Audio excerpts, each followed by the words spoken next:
Mais la sortie, tout le monde sait que ça existe. D'ailleurs, il y a eu 2 unions monétaires dans l'histoire.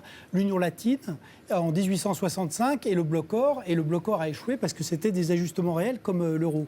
Mais en même temps, on peut essayer et on a des pistes de solutions.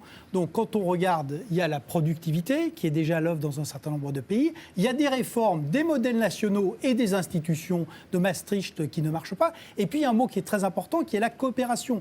On l'a parlé, le désendettement. Il y a 4 acteurs dans une économie qui sont les ménages, les entreprises, les banques et l'État. On est bien d'accord que si tout le monde se désendette furieusement en même temps, eh bien l'économie va à la casse. On peut jouer sur ces différents acteurs. L'autre asymétrie, mais positive, celle-là, c'est qu'il y a des pays qui sont effectivement déficitaires, il y a des pays qui sont excédentaires. Ça n'a pas de sens de mener la même politique dans les deux. Et aujourd'hui, quand on regarde par exemple l'Allemagne est en train de remettre du pouvoir d'achat via des augmentations de salaire. Et c'est tout à fait positif. Et il faut que ce soit fait dans l'Europe du Nord. Donc c'est là où il n'y a pas d'idéologie de l'austérité.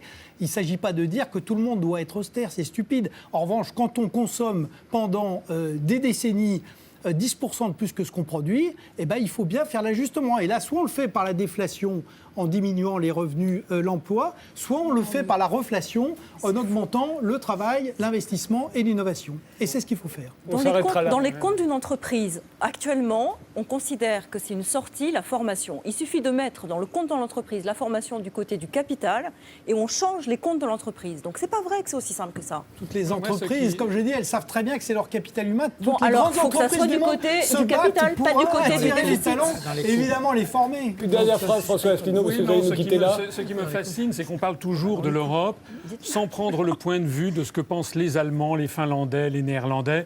Vous savez que, contrairement à ce que disait mon voisin, ce sont les Allemands qui, en fait, voudraient sortir de l'euro. Toute la haute hiérarchie de la Bundesbank, les uns après les autres démissionnent. Axel Weber, Jürgen Stark ont démissionné. Il y a une très forte pression en ce moment en Allemagne pour sortir de l'euro, puisqu'ils savent que tout risque de leur retomber dessus. Donc avant de faire des plans... dessus, c'est-à-dire que ce serait eux qui devraient payer. Qui devraient payer pour tout le monde. D'ailleurs, on n'a malheureusement pas parlé du coût que va représenter des dizaines et des dizaines de milliards d'euros pour le contribuable français si nous restons dans cette folie. Merci François Asselineau, vous devez nous quitter.